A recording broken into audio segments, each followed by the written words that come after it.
Welcome everybody to the Full Vantage podcast. My dude, the Will Smith. There's only one Will Smith in this world, and you got to be him. I'm older. When people say, "Did your mom name you after Will Smith?" I'm like, "I was born first." Yeah, exactly.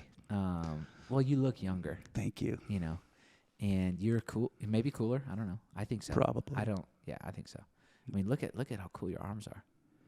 I mean, just long hair, just beard, glasses, just everything. So Full package. I know you, you are. That's exactly right. So here's why you need to know about Will Smith. Here's why Will Smith matters to me. Will Smith matters to me because I feel like you've come into my life at just the right time, which I think that's typical for people in general, humans. I think a lot of times if we're available or ready for those people, we were kind of just talking about that. We've been prepared for this person to come into our life. We can go through life together, share the journey, and I've just learned so much from you. I'm so inspired by you, and your story is so fun to tell because it's still being told. You're not done, and you're pretty adamant about that. Like, you're winning tournaments. You're still hitting the podium, and you're doing it in ways that are normal. So I think that's really cool too. But then also you coach people, you train people, and you've been doing that your whole life. And Full Vantage, just to kind of reiterate the idea, is this idea of if I can fully get a grasp on my problems or my dreams with the community that's in my life, then I can clearly see this problem, and I can clearly understand the problem, and then I can better clearly see the dream, either come into reality or the problem be solved based off of the value of my community and getting the vantage point that is yours in my life. So I think it's be powerful for me and for others to just like hear from you and like lean into a combo. So I'm excited about this. This could go a lot of ways, by the way. I don't know what to do with my hands. This could go so many ways. And like that also interests me because conversations that are typical or maybe even pre-planned, that's fine. Yeah, there's no pre-planning here, I can promise everybody. And that's the point, though. That's the point is like, what conversation do we need to have that could actually first impact you or me, and then like see something special come out of that. But I'd love to use your like story, just kind of what you've been through. So you've been a pro at least 4 really interesting, cool things, and that are kind of like a wide range. So do you care to like quickly give us an update? By the way, you're coming off the back. We're filming this on the back of a major victory. It wasn't that major. Major victory out of a Monday tournament in frisbee golf. Wait, I said that right? You can call it frisbee Disc golf if you're a disc golfer, and then you're referring backwards to that. But if you don't know what you're talking about and you say frisbee golf, certain disc golfers will be like, it's disc golf. But yeah, it's frisbee golf. Okay. That's how this grown man lives his life, throwing frisbees in a park. So yeah, that's where I'm at in the maturity it's level. so cool. You're even wearing a disc golf shirt. You've been playing today. You got a disc golf wristband. Yeah. You're a disc golf pro. Well, yes. So there's a difference between, and let's go to just ball golf, which is what disc golfers call the other golf. You can be a professional golfer, or you can be a golf professional. They're not the same things. Now, most golf professionals play, let's describe it or define it. A professional golfer is someone who just plays golf for a living, and a golf professional are all the guys all over the country and the world that are running country clubs and doing all of the golf pro stuff, teaching. And then we get to play in pro golf tournaments too. And we're not playing against Tiger and those guys because they're professional golfers, and a golf professional's not going to be able to keep up. Basically because of the 80-hour-a-week job versus, just hitting balls all the time. So I started playing disc golf during COVID, and it's funny, Donnie camp got me into it. Who's a good friend of yours too. And the first hole, I was so addicted. I was like, I can't even believe this is real. I've got 3 Frisbees, a driver, a mid-range, and a putter, and I'm playing golf for free, by the way, in the park. And immediately, since I'd been a golf pro for so long and an instructor, I realized I need to just get instruction immediately because I don't want to do this wrong, you know. And there You're was a no bit of a perfectionist. a little bit, yeah. I guess I wouldn't say perfectionist anymore. That's a young man's error. Come on. Think it's instead of trying to be perfect, you're just trying to be the best you can be, and hopefully that's better than all the other guys you're playing against. If And you're a in good a coach sport. knows everyone needs a coach. Sure. Especially Oh if you yeah, don't know for the sure. Even the best players in the world are with their coaches. You know, Tiger's with a swing coach every week. So I couldn't find any instruction in Denver 4 years ago when I started playing. I went on Facebook and said, hey, who's the best teacher? And people referred me to a few people. One guy doesn't even live in town. It was like an online thing. And I need someone to look at me and go, put your foot here and put your hand there or whatever. And then everybody said, try this other guy. And I called him and I took a lesson. I bought 3 lessons. I took 2 of them. He wasn't a teacher. He was just a great player that taught in the off season to make money. And so I wasn't going to get what I needed from him either.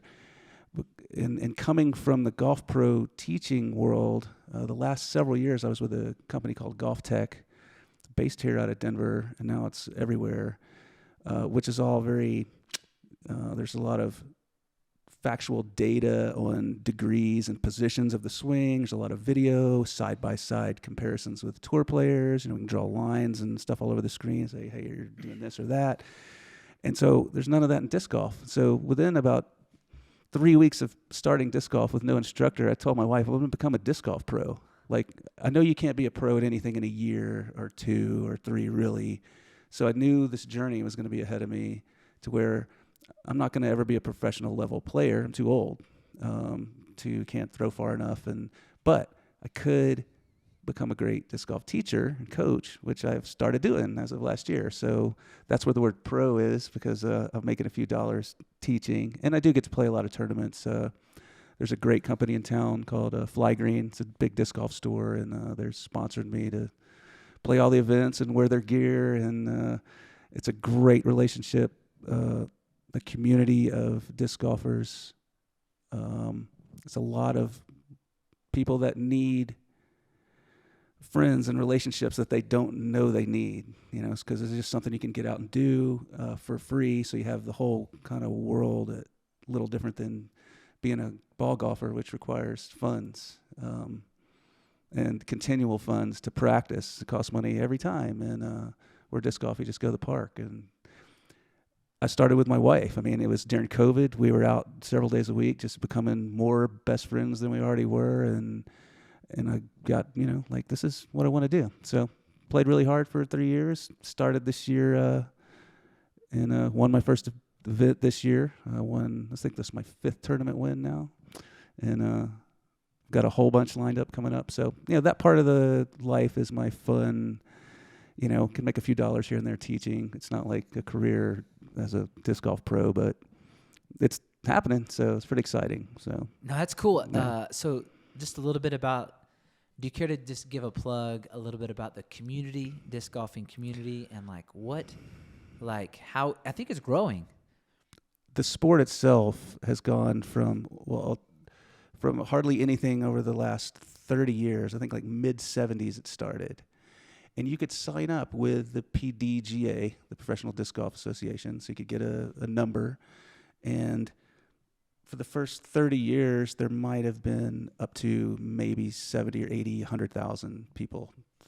And in the last 3 years, Worldwide. we're already up to like 300,000 or 400,000. So in the last 3 years, it's grown 100,000 a year. There's more airtime.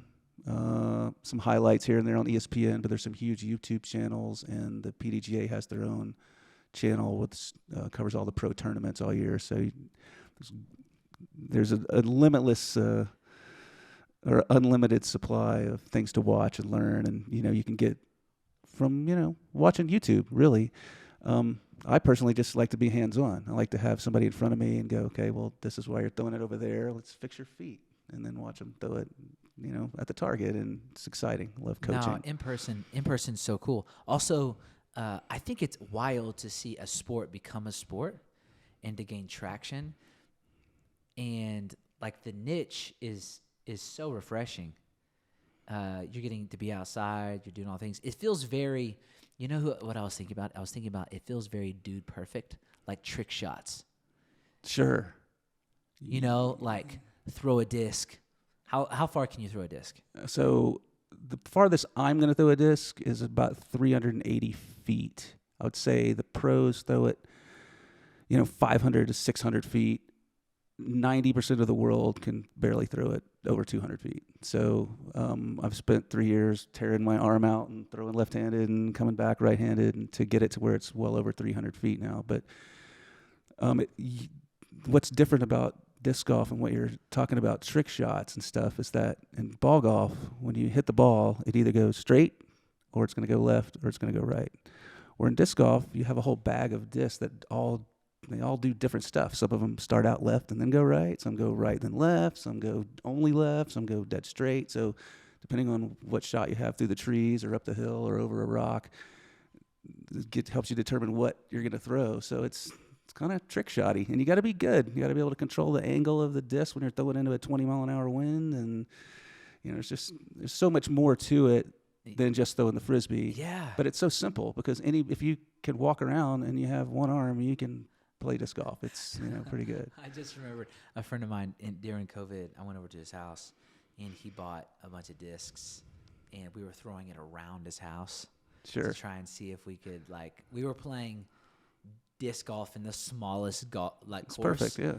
But the course was go 3 times around the house, right? And then whoever, but you got to love fully. It was so fun. It's great. I had a blast doing that. I've made, we haven't talked really about anything other than disc golf since we started. Okay.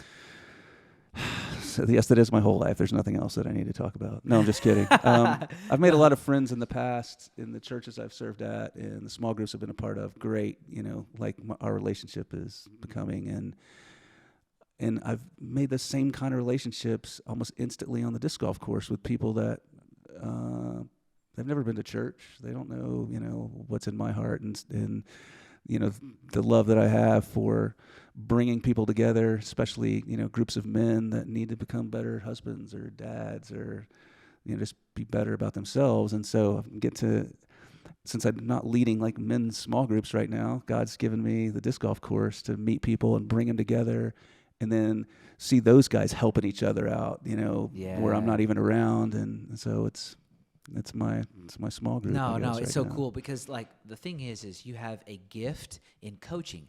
You have a gift in bringing all different types of people together. You have a gift in helping people get developed in the areas that they want to be developed in and meeting people where they are. And so how did that come about? I think it'd be cool if we kind of went back a little bit and we just kind of use your story and rehash that a little bit so people could understand, okay, disc golfer, really? Pro disc golfer? That's what we're talking about? No. It's something bigger than that, but it is a part of that. And I think you are your niche, and sometimes you find a niche and you can make a difference there. But at the same time, you don't have to just stay there. You can also make an impact everywhere you go. Sure. So I don't know. I just think it'd be cool maybe if we went back a little bit. I think the disc golf is just the most recent obsession, and passion. Yeah, sure. Fun. Why are we not having more fun with the things that we're doing with our life? So that's where I'm at. I'm 56. When I was a PGA ball golf pro for 20 years, I worked 60, 70, 80 hours a week for a lot of my life. And I don't feel like I want to do that anymore. My time is way more precious than how many more dollars I could make if I worked 20 more hours this week. As long as we're getting stuff taken care of and we can do some trips and help people and enjoy every day, that freed up a lot more time for me to do the stuff I just wanted to do, and instead of beating myself up that I wasn't, working more. I'm not saying don't work, because I do, but life's too precious just to work and plan for the future that may or may not happen. Jesus said, tomorrow, dude, we don't know what's going to happen, so stop worrying about it. And it takes a long time for a lot of people to obey that command because we worry about, how am I going to take care of my family? It's not bad stuff we're worrying about. It's like, and I think God's got more for us. I am far from pious and pure as a human being, even though I love the Lord and try to live, spiritually and morally and, the way he wants me to. But I think that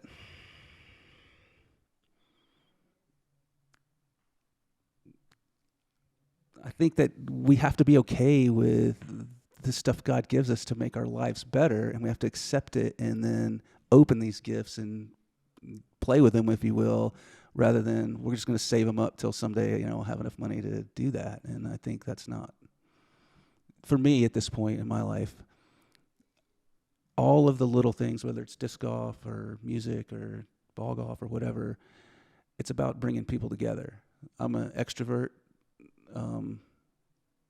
and I don't care if I'm on a stage anymore, but I've been on stage for a lot of my life, and so I don't have a problem being in front of a lot of people and leading and talking.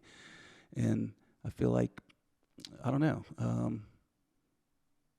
I want to be able to enjoy the time that I have left instead of just doing the grind, until someday maybe, things will be all right. I think God's given us these talents and desires, whether it's working out or skiing or disc golf or whatever, that when we go do those things, as long as we're being the light that we're supposed to be in that community on that day, that's what God's got planned for disciple makers and believers, is to where you're at. This is now your ministry field. And it doesn't mean just preaching at people. It means loving people, which is what we're called to do. And through that, then we get to watch the Lord do his thing, No, that's refreshing. You're living out what you believe genuinely. How long were you a ball golf professional? How long did you teach? I started playing when I was 23 because I was shooting 18 under on Nintendo Golf. I'm like, we got to go try this, and went and tried it, and it was bad. And as soon as I hit my first ball, I'm like, I'm going to be a golf pro. 3 years later, became a golf pro, and I was a pro from 95 to like 2013, maybe, like 18 years. Sweet. So that was a lot of time at a country club, being an assistant pro, learning everything. 6 years of going through the PGA school, a lot of dollars, a lot of time, a lot of work to pass all the classes, and then graduate and become a PGA member. Then went into custom club fitting and club building. I was in Los Angeles at like the top club fitter place, and got to, meet a bunch of cool actors, and, got to go play golf with Robbie Krieger a lot. He was the guitar player for the Doors, so he would come in, we'd build his clubs, and he'd like, come out to the country club. And it's like, what life am I living here, just getting to hit golf balls with these, people.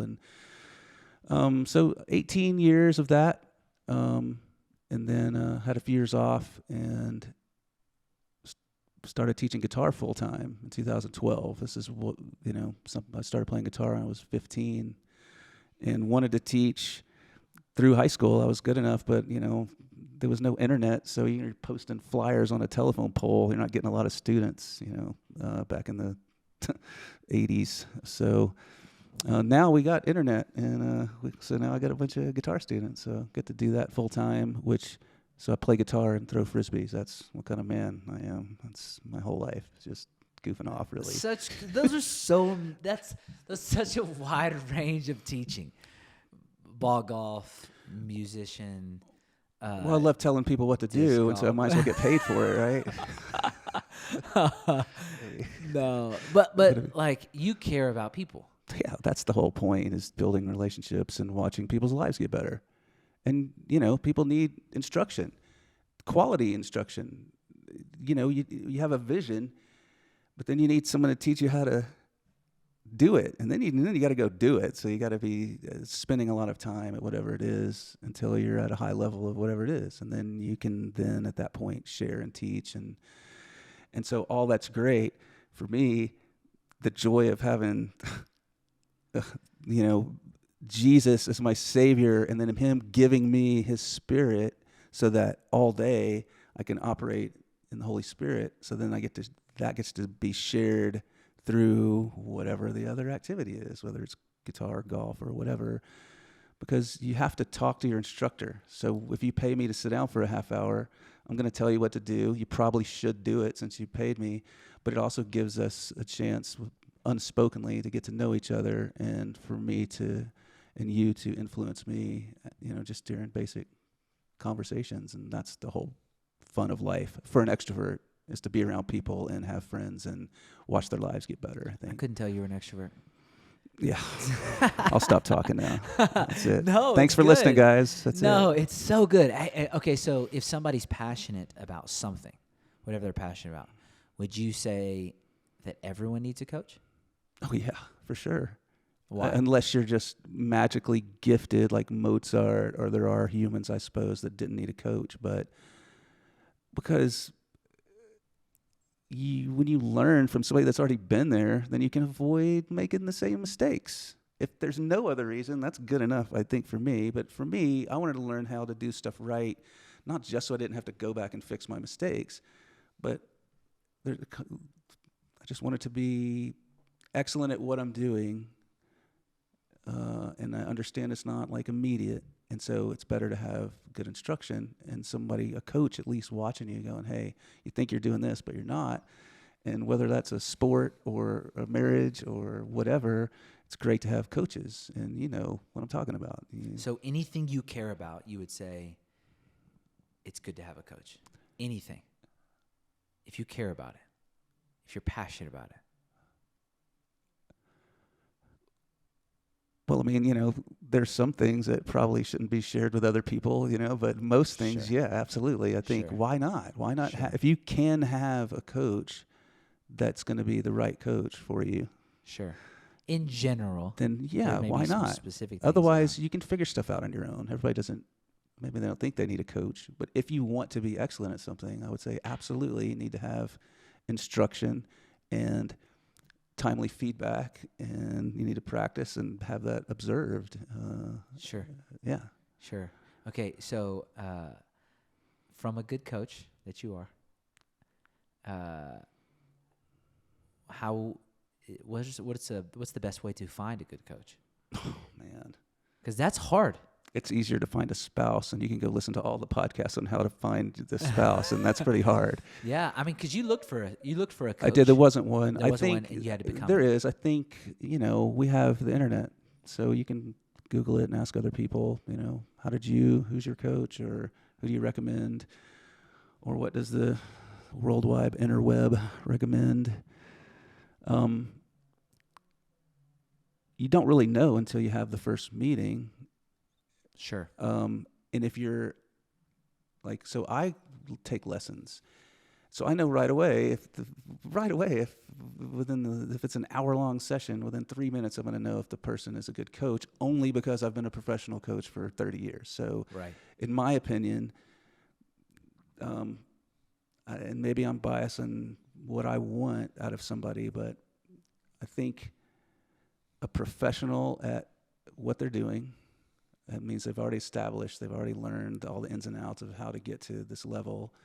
And then that doesn't mean that they're a good coach. It means that they've gotten to this level, because my number one disc golf coach is the worst teacher alive. He was a great player. He was a pro in 2010, was on tour. He ended up Lord put him in my lap a couple years ago because he had no friends, and he had one friend, and his one friend was leaving town, and I knew the friend, and he said, hey, this is my buddy, you need to take over for me. I was handed off this guy, and so we became really good friends, and then I realized, well, this guy, he's shooting 12 under par every golf course he's going to. I can learn, how to putt, and I can learn how to throw farther or whatever. So I asked him, and then he just couldn't explain it. So I said, well, here's what we'll do. I'll video you doing it. So I'd video him, and then we'd watch the video together, and then I would tell him what he was doing because he didn't even know. And he's like, oh. And then I would just do that. So I was able to take that and coach myself, I guess. So I don't think just because you're a pro means you can coach people, but there are people that are born to coach. And that's one of my callings, is to coach, whether it's sports or guitar or men or people that need, counseling or whatever. That's what I'm called to do. And I definitely don't have super massive amounts of knowledge. Lord somehow just gets to speak through my mouth sometimes without me knowing what I'm talking about. So being available for that, when God wants to reach out to somebody and I'm the only one near them, which has been the case for the last 3 years on the disc golf course, then I just let him speak when he's ready to, and it's fun being a tool of that, Oh man, I love that. I think something that I'm hearing is making sure that you pick somebody that you want to be more like. Yeah. So you know the answers to the questions you're trying to get me to say them. Well, no, I'm just no. I mean, sure, I have opinions about it, but that's what I'm hearing you say. Sure. It's like you're choosing somebody that you want to be more like. Right. You can learn from them, even if they're not a good coach. Right. But you can, if you have the skill set like you had to learn, and like you could assess, you actually can help them learn what they're doing. But like and that goes back to like, well, you pick somebody that you want to be more like. If you can. I mean, sometimes you can't. Sometimes your marriage is on the rocks and you have to find a counselor. And so you don't know if that person's aligned with, you got to take advice from other people, I guess, at that point. But I think spending time with somebody and being aware of what you want from the coach, and then are you getting that? That's not, everybody can't do that. I have a lot of 7-year-old guitar students. They don't know what they want from their coach. They're just like, let's learn how to do this. Yeah. And so, but I think as an adult, if you're trying to do anything and get better and move on, of course you're going to surround yourself. If you can't surround yourself with people already doing it better than you, then you're going to have to ask people and find that person and then pay them probably until you become great friends with them, and then they'll just trade you for other stuff maybe. I don't know.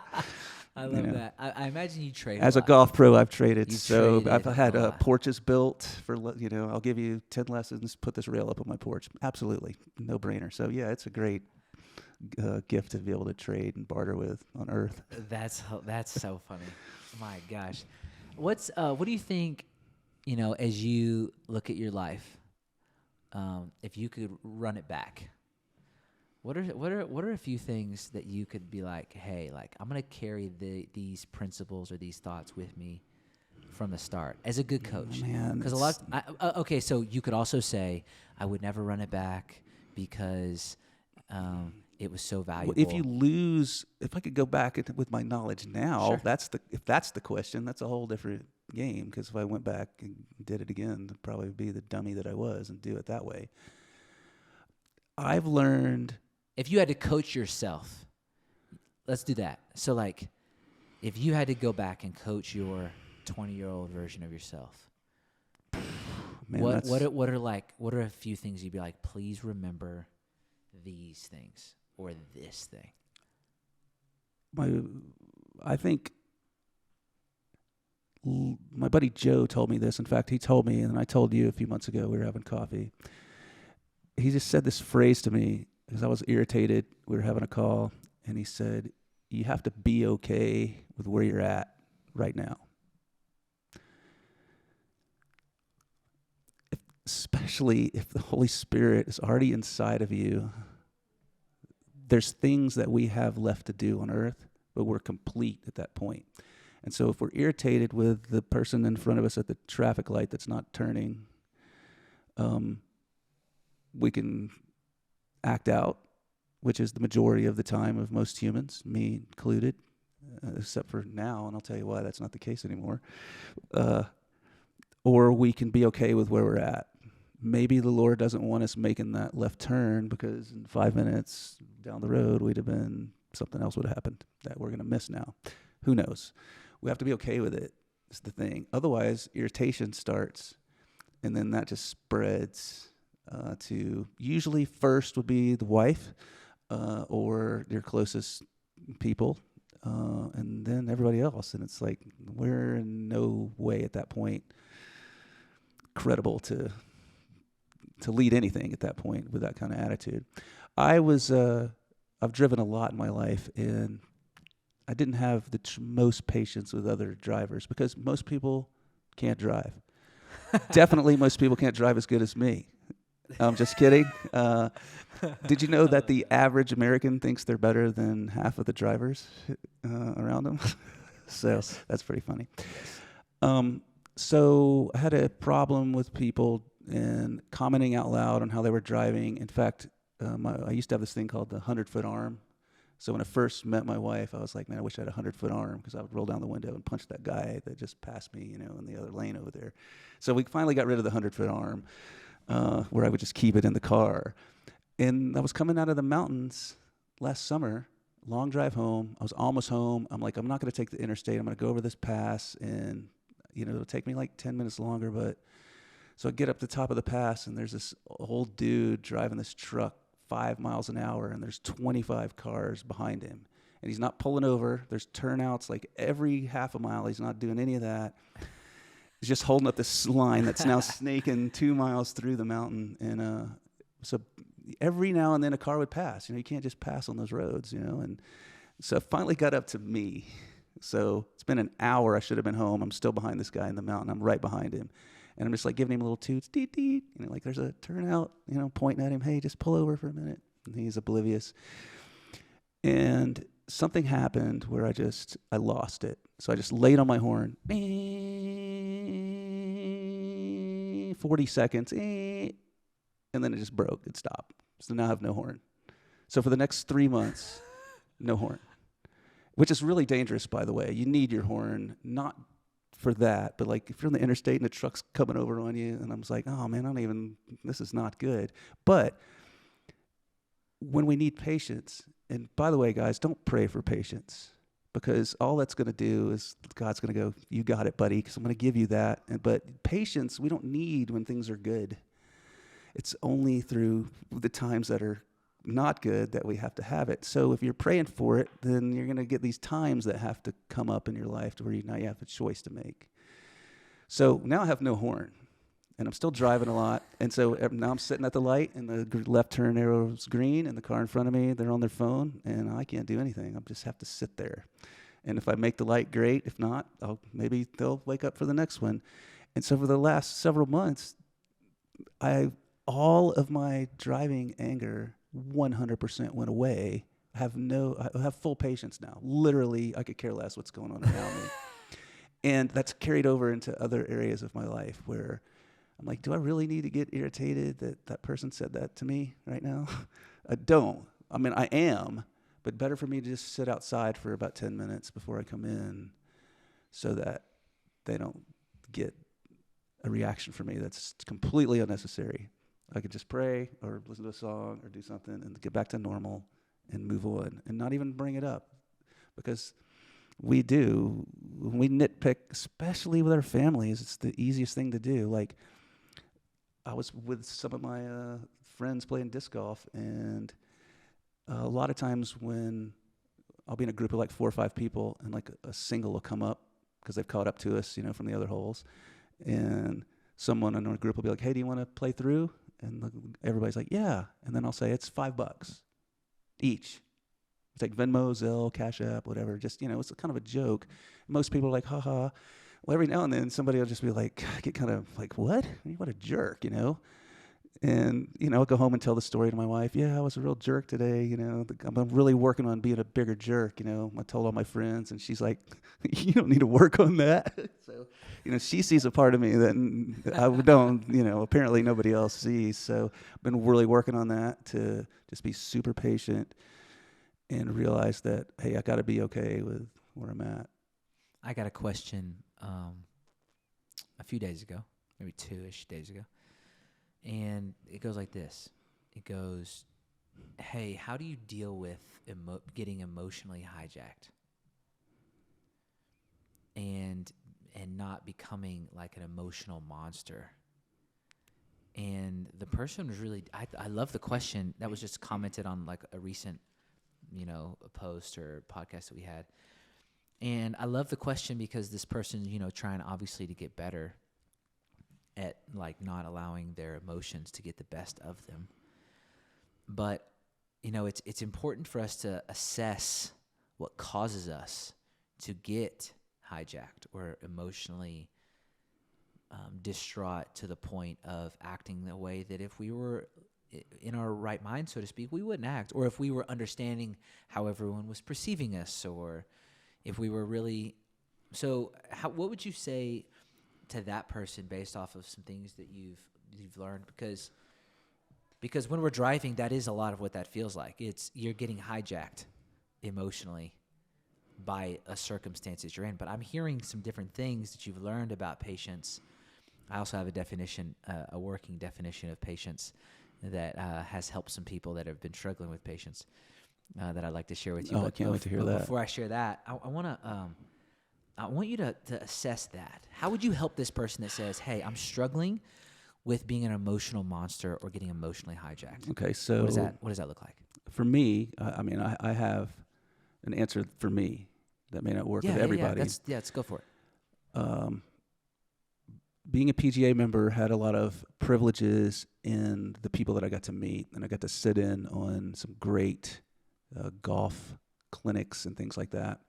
And there was one guy who's played on the tour, then he became a full-time coach. He's got multiple PhDs in I don't know what, but he's something. He's a doctor, something. He has I got to go through some of his seminars. I got a book.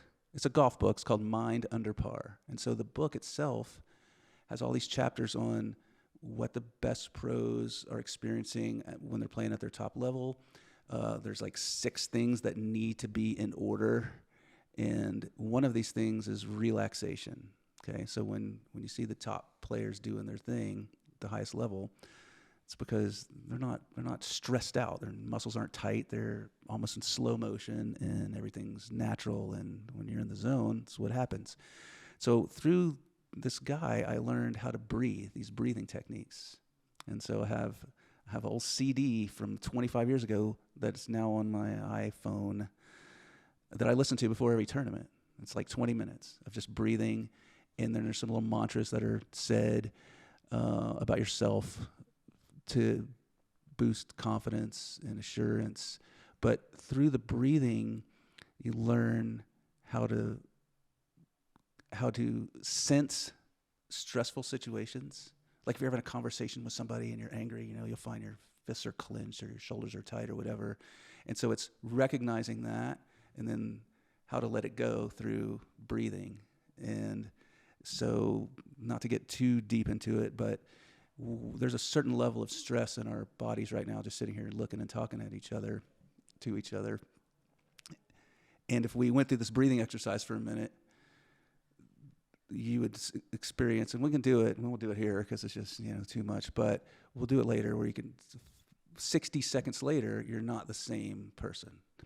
And then you can learn how to do that in about 5 seconds. So kind of to break it down, imagine that you can see the inside of, you've seen those pictures of like the human body with like all the veins. So you just match those. So imagine that you're just all that, and it's all bright neon orange, okay?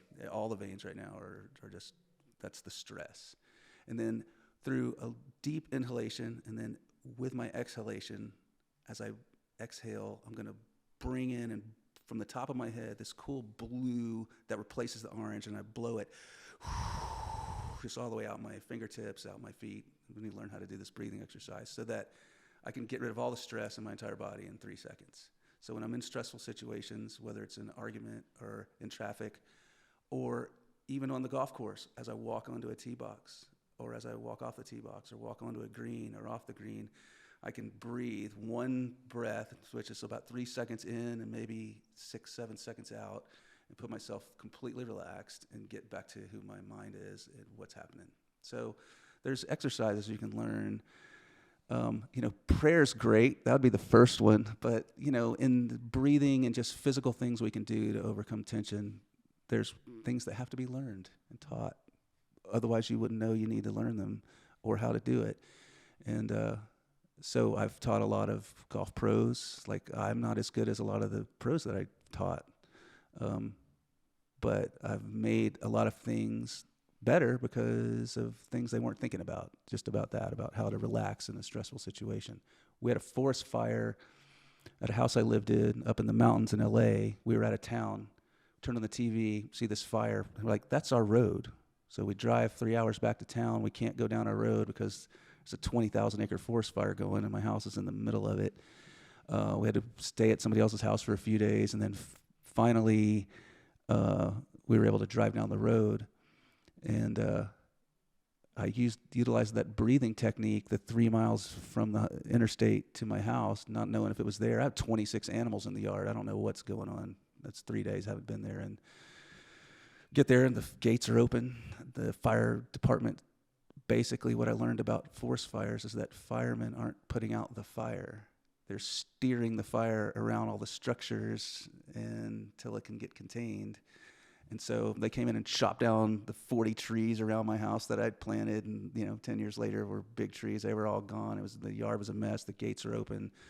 The animals were gone. So it took us like a month to find. We had potbelly pigs and goats and dogs, and just people had come by, and some people had rescued some of them, and the neighbors had some of them. So that was a pretty stressful, like, is the house even there? And so the 3 mile drive down the road, just looking at the yellow line, and just breathing to stay calm, I think put me in a much better situation than the people that were with me at the time who were losing their minds. So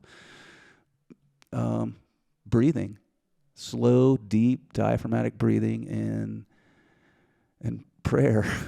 And other than that, I mean, what are you going to do? You have to make a decision.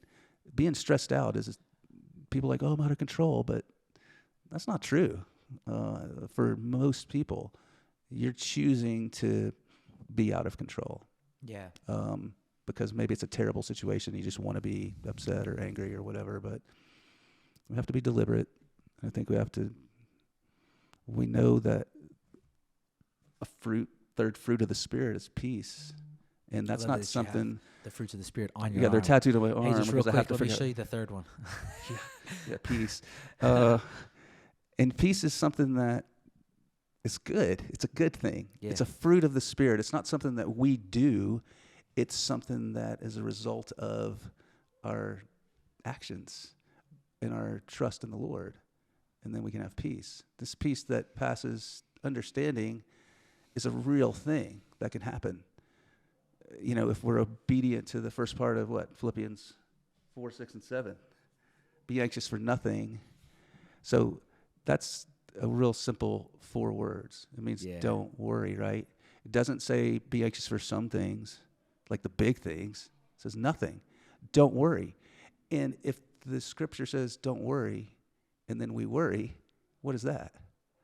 That's sin, right? I mean, sure. That's the definition of it.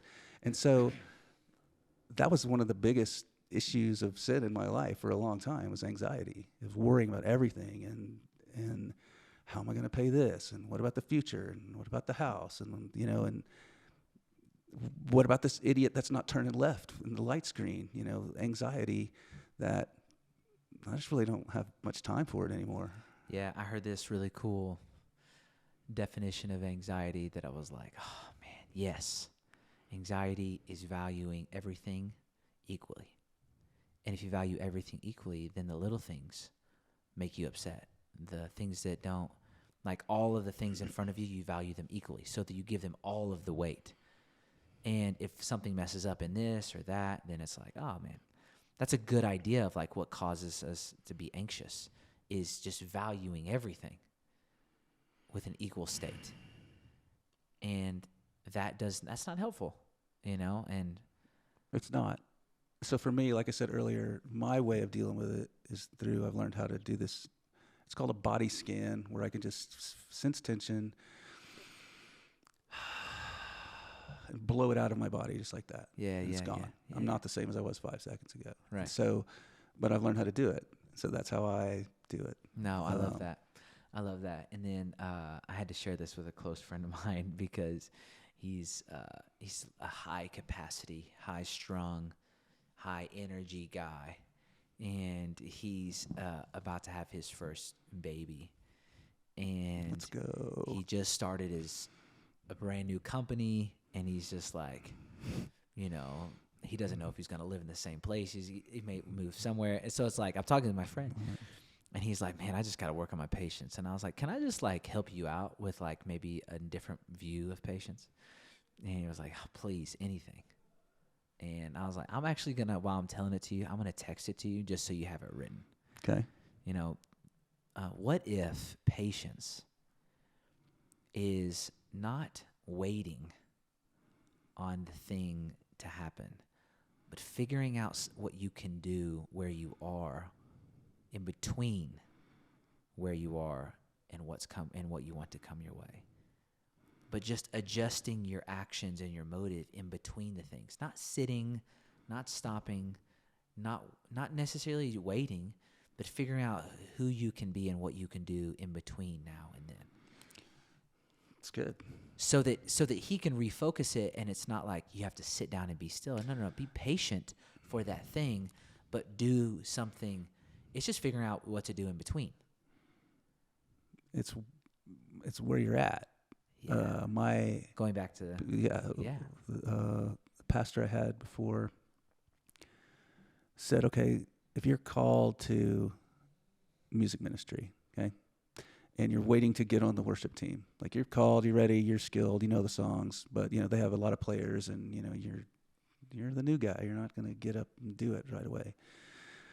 Doesn't mean that you shouldn't be doing something else. If there's homeless people next to you, they need to get fed now. This is my calling while I'm waiting for that. So there's other things for us to do as well. And sometimes waiting's okay, right? Sometimes God says, just wait and just be still right now. That's not a bad thing either. Always. No, but being still is an active thing. Right, sure. You have to be really focused. You're choosing that. And so I think we have to make those decisions. And I think it's harder when we're younger and we're in the whirlwind of new house, new job, new career. Where am I going? What's going on? Really hard to be still because your brain is just moving. And we have this great ability as believers to where we can instantly have communication with the Almighty. And when we're asking Him for the things that He wants us to have, He's going to give them to us. Just like the rest of that Philippians verse, be anxious for nothing. Well, there's more to it. Like, that's easy to say, don't worry. Just don't worry, dude. That's not real. Yeah, how many times do you tell your wife not to worry? Yeah, and when that he happens? says, in everything through prayer, so we're going to pray or just talk to God, with supplication. So supplication is what the root word supply. So we're telling God we need something, supply this need. We're going to pray, say, this is what I need, and then with thanksgiving. So we're going to say, I can't handle this situation. Here's what I need. Thank you for handling it. And if we can believe that, that's where we have to have intention to believe that God's going to do what He says. Then the peace that surpasses all understanding guards our heart and mind through Christ. And the word guard there, Paul uses, it's a military term, guard. It means to keep something in or to keep something out. And so whether our heart needs to be guarded from stuff that's bombarding it or whether we need to keep out, just whatever the situation is, we're told, don't worry, pray, tell God what you need, thank Him in advance, and then you'll get the peace. So it's not something we can just get because we want it. We have to tell God and thank Him and trust Him. Hey, I know you're going to handle it. And then this peace happens. That's not supposed to. And then people around you see it and they go, how are you so calm in this situation? And then the Lord gets to talk to them. That's so cool. No, it's cool because you can't create. A lot of times when you're young, or it doesn't matter. It doesn't have to be a young thing. A lot of times humans are trying to live too far either in the future or the past, and you can't live in either places. It's okay to learn from our past and to have vision for a future, but you can't live either of those places. Well, no, because you're either going to be in anxiety about the future or you're going to be in some kind of regret or something. Yeah, guilt or depression. About the past. Yeah. Right. So, no, we're called to Dude, I mean, when Jesus said, don't worry about tomorrow, that's all I need to hear. We don't need to have like sermons and sermons on it. He said, don't worry about tomorrow. It's going to take care of itself. It's where we're at. What are we supposed to be doing today? Are we doing it? Are we being obedient? Another great topic, obedience. And when we are, then we have joy. It's not happiness. You know, if my dog dies tomorrow morning, I'm not going to be happy all day, but that's not affecting my joy whatsoever of the Lord and understanding of what he's got for me. I think we as humans forget, as believers, we forget and take for granted what eternity in heaven really is for us. Sure. Because if we were focused on that, we'd be worried about this stoplight right now, right? It's like, whatever. That's not the big picture. And we live our lives as if each day is the biggest picture in the world, and it's not. Like, we have the ability to learn and then be obedient and live a joy-filled life, whether you're flat broke or a millionaire or you had a broken leg or you're winning tournaments or whatever it is. The things on earth, become, they're fine. We're supposed to have a life and abundant and joy and fun, I guess, but there's a bigger picture. So it's understanding, hey, I got to be intentional today on, hey, I'm not gonna lose my temper with that person that I normally lose my temper with, or this drive that I got to make to work every morning. I'm gonna, instead of giving people the finger, I'm just gonna bless them, bless you, or whatever it is, to where your heart starts getting lined up to what Jesus would do. How about if he was in the passenger seat, how would we behave? There's another one. Like if he was literally physically next to us all day, what are we looking at? What are we saying? How are we treating people? Yeah. Because I think people like, oh yeah, I want Jesus to be proud of me, or I want to do it, but Yeah. don't live like that whatsoever. So I'm not saying I do it either, but I think if we behaved as if he was here with me, would I be saying and doing the same things? And would I be treating people the same way? Probably not. And if we get to a point where we are, good, man, that's good. We've made big steps on earth, and it's something to be, that the Lord can be proud of. Overcoming ourselves, man. Flesh is a real thing, No, it is. I just love this, like, I love the immediacy and the urgency of the joy of today. I think that's really amazing. But like, how do you really, like, how is Will Smith really taking hold of every day? Like, are there attributes, are there things that you do, you've done it probably better over the years as you've gotten more wise or understanding, but like, how would you encourage someone to take hold? I tell every you, day? this will be hard. It took a long time for me to where I feel 100% content. I'm where I'm supposed to be right now with the people I'm supposed to be with. And the things that are going on in my life, whatever the hobbies are, maybe they've changed over the years, but they make me feel good when I go out and win a disc golf tournament. But it makes me feel better when I'm playing with my friends during the week and having a relationship and watching lives get better. You want to re-ask me the question? Because now I've No, you're good. You're good. gone off on. I think you were saying, I think you were getting at like what you were trying to do.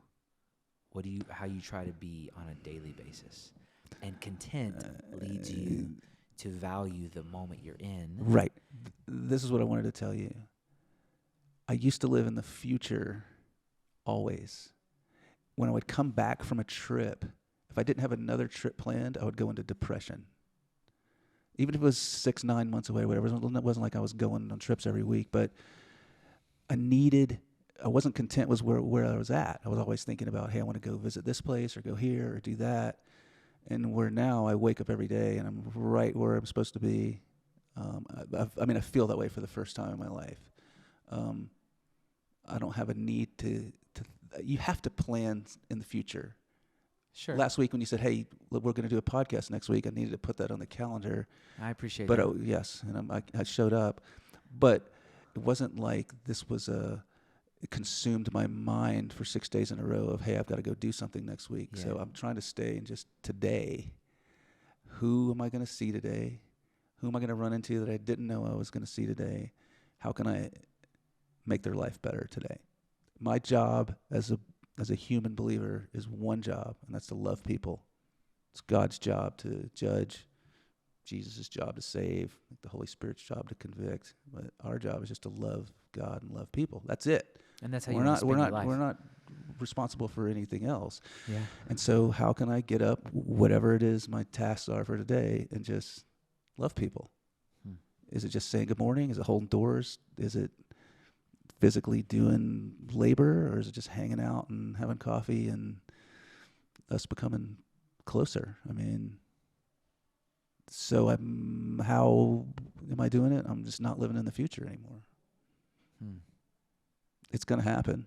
I'll plan for it, and I'll be ready, hopefully, for whatever comes, but I'm not consumed by the next trip or the next game or the next, I have to know they're coming so I can be prepared and be the best I can be at that time. But I don't know if tomorrow's coming for me. I mean, hope so. Hope I got another 50 years, but I'm living my life now. It's like, hey, I can't wait to have dinner with my wife tonight, and I've got some guitar lessons with some great people today, and there's fun, joyous things that are happening in my life, and so I'm content with that, and I feel like I'm obedient. So I'm not under any shame whatsoever or guilt or things about my past as a human being, which I could carry a lot of stuff around with, but I don't, because God said, don't do that. It's the one thing that we have to give him that he can't give himself. It's one thing. I heard this as a message once at Christmas, like we're going to give God a Christmas gift that it's the only thing he can't give himself, and that's our sin. So if we can give that up, you were talking about it the other week. Forgiveness is an ongoing thing. Our eternal forgiveness is settled, but we're humans and we have to forgive ourselves, like mostly, just for the stuff that we're thinking. It may not even be actions. It may not be words. It's learning how to go, hey, God's forgiven me.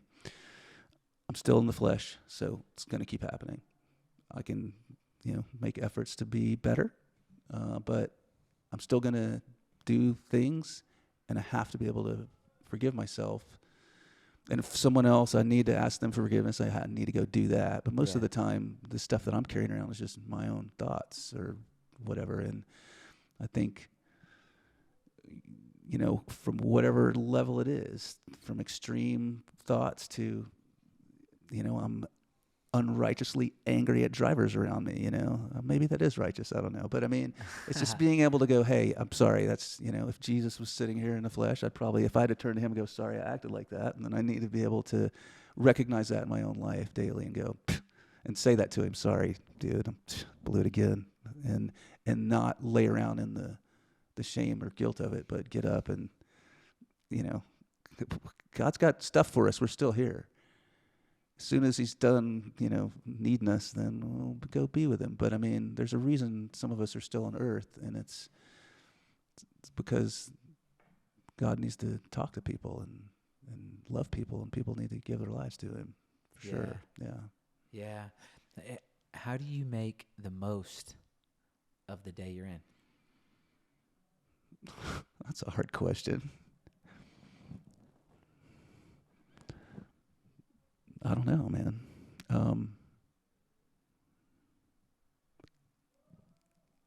When I say I'm not living in the future, it doesn't mean I wake up and don't know what I'm doing all day, okay? Sure. And so it's knowing who I'm going to be with, like I said earlier, and then how can I love people? How can I get back home exhausted, tired, hurting, and not behave exhausted and tired and hurting when my wife it's like, I'm off work, let's hang out and eat dinner and do stuff. Because there's years where I'm just too tired, man. I'm just like hurting. So I'm going to lay on the couch. And sometimes that's the case now, and she understands. But hey man, there's this thing in relationships called sacrifice. And, you know, a lot of times we think of sacrifice as has to be dying. But sacrifice really is just doing something you don't want to do for the benefit of somebody else. And so it's taken a lot of years of being married and being alive to know that when my wife needs something that I don't want to do, and I don't make a big deal about it, oh, I'm going to sacrifice for you and do it, just to be able to do it. And that's my way of showing her that I love her, even without her knowing that I'm intentionally doing something, you know, loving and sacrificial. And she sacrifices for me probably way more than me her. So I'm not saying I'm like some special guy. I'm just saying No, you are. we got to love people intentionally when we don't want to, because we're commanded to do that. I mean, Jesus said it was the second and equally great commandment. So if we're not loving people, it's brutal. And what's also the best thing for us? it also gets back to loving ourselves. Yeah, it's the best thing for us. Sure. It's way better than harboring negative thoughts towards people, which we all have. And it's just it's not physically, mentally, spiritually acceptable to live a life like that. There has to be forgiveness. Doesn't mean you have to hang out with people anymore if you need to forgive them for bad stuff. Doesn't mean you have to agree with what they did. But forgiveness is what we were given, so we have to give it away. And then we can move on if we have to. But I don't have time for toxicity in my life. I've had people in my life that were pretty toxic, and I've learned finally as an adult to end those relationships. And it's hard, but there are people on earth that are not in line with the Lord, and the enemy is going to use those people against warriors and, you know, people fighting the good fight. And so sometimes we have to rid ourselves of that, which is difficult. I don't like it. I hate conflict, truly. Just wish, why can't we all just get along? I don't know. It's hard, but I'm learning just to love people and if those people are too irritating to me or toxic, then I just don't hang out with them. And that way I don't have to spend time in relationships being upset. Yeah. Yeah. Yeah. It seems like you really value time. Yeah. It's running out. I mean, on the planet. And I love being a human. I love being on Earth. Like, I want to live to be 100 and something years old. Sure. And, you know, but I know and I'm secure in my future after that. So it allows me to enjoy this time more and not worry. I learned a lesson maybe, it's probably been 15 years ago now. So I was in a men's small group and everybody was talking about issues and money and things like that. And we all challenged each other about tithing. And it's something I learned as a kid, you know, put some money in the offering plate. Which isn't, you know, that's great. It's a great thing to learn. But, you know, tithing becomes real when you have a mortgage payment and a bunch of kids and you're like, I'm giving how much away every week? And so we started doing that. And I learned what the phrase of fear of the Lord means to me. And so I started tithing when I didn't really have the funds to do it. And it's been 15 years where I've continued to do it. I don't think about it anymore. It's the first thing that happens, so it's not like, oh, I'm missing that. But because of that, obedience, I believe that the Lord has blessed us financially every week since then. We're not rich. There's not a bunch of, you know, we're just not. But everything's been taken care of that's need to be taken care of. And so I'm afraid to not tithe, because I don't believe the Lord's going to punish us as forgiven believers, but I don't think he's going to be pouring down as many blessings if we're not obedient. And so financially, for me, I need those blessings to continue. So I'm going to continue to tithe because I'm afraid of being disobedient and what that could cause. And so that can be more than just tithing. That can be in any, you know, area of your life. I just feel like, I don't know, through trusting the Lord in that area and learning to guard my eyes has really enhanced every part of my life, with my relationship with my wife, with how I feel about myself. Obviously not pure, but a lot less life of debauchery than would be. Yeah, not perfect, but and but getting better, yeah, growth, developing. yeah. Well, it's just understanding that the things you think you need or want sometimes aren't at all what you need or want, or they may be what you want at the time, but you look back and go, so glad that didn't happen the way I wanted to. Exactly. So I think, I don't get up and have a, list that I make every day and pray, like I'm going to see this person. I'm not, I'm trying to be fluid in, hey, I need to take care of business. I got to work. Yeah. We have to work, unfortunately. Wish I didn't, keep playing that lotto, but, I don't know, just loving the people I'm around during the day. That's all I want. I love that. We probably need to wrap up, but I've loved this conversation so much. I'm scared to listen to it. I have no idea what I've said over the last hour. I love this conversation. I just love talking to you and hearing from you. What, as a coach, as a last kind of thought for us, if you could put together all of your skills, coaching skills, and if you were going to sit down with someone and say, hey, here's where to begin in your own personal life, and this is going to help you maybe find God, maybe find real friends, maybe find something you're passionate about. That could be kind of vague, but I think there's a bunch of things, a bunch of principles that you have learned as a coach to help somebody begin to get on a path that they would choose to get on when it comes to passion and what they care about. And what would be a thing or a few things for us to carry with us from here, that would be all the pictures that you have on your phone. You were showing me, you're a picture guy. So you've got pictures for how many pictures do you have? 40,000 plus pictures over, years. Right. Yeah. And you've got it dialogued and you've made a journal, and it's pretty unique. It's in and order. Specific. Yeah, it's in good. order. Yeah. It's very clear to follow. And you can relive those, but that's a real practical thing that you've done, to journal and to work through hey, here's where I've been and here's how I got here. This is important for us to learn or revisit. So I was bringing that up because that's a really practical thing that you've done over your life. But for the person that's hey, I just want to be better, and I think I want to find Jesus, and I think I want to go further in my relationship with God, or I question all the time of how do I figure out what I'm passionate about or what I should do with my life?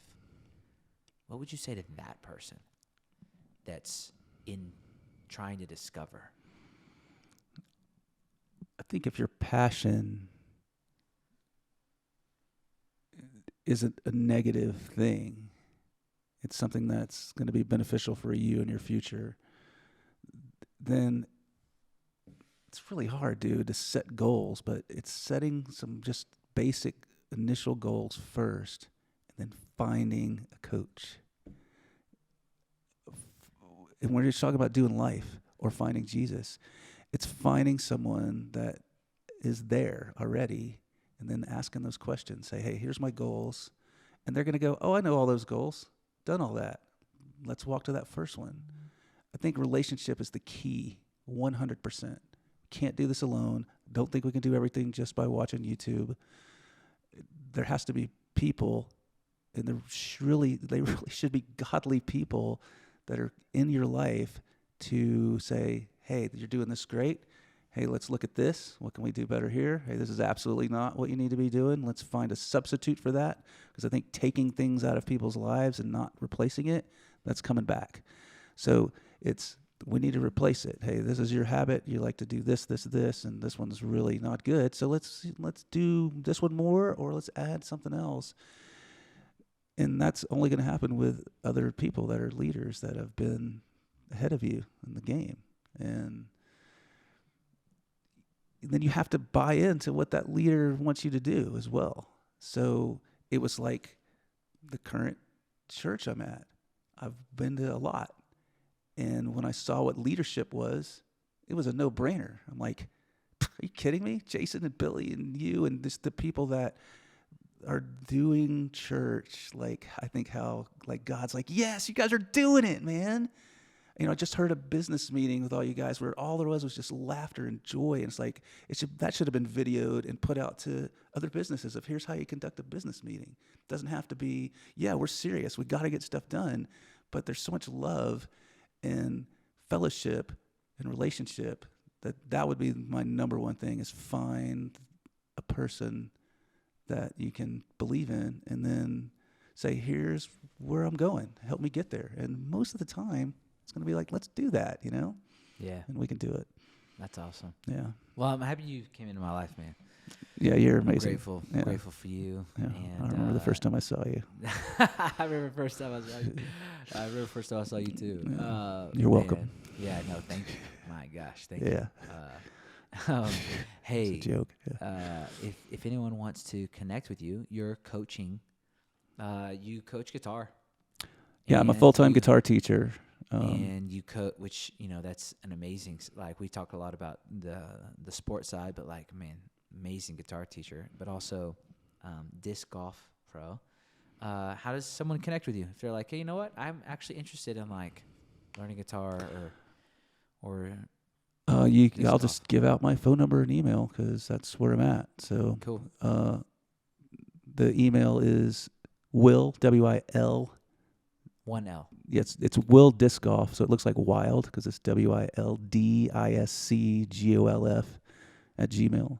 Perfect. Phone number is 720-320-0399. So yeah, just leave a message if you want guitar lessons or disc golf lessons or ball golf lessons or just want to talk about how to be a better dad or husband or human male, and get over certain things and get started in certain things.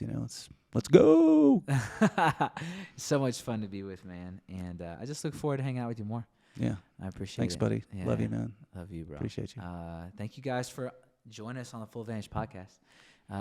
Hopefully you learned something, leaned into a little bit, and get a coach. That's the title of this one. Get a coach. Perfect. Get a coach. And love it. Yeah, man. I love that. Yeah. All right. See you Peace. guys. Have Sweet. a great day. Peace.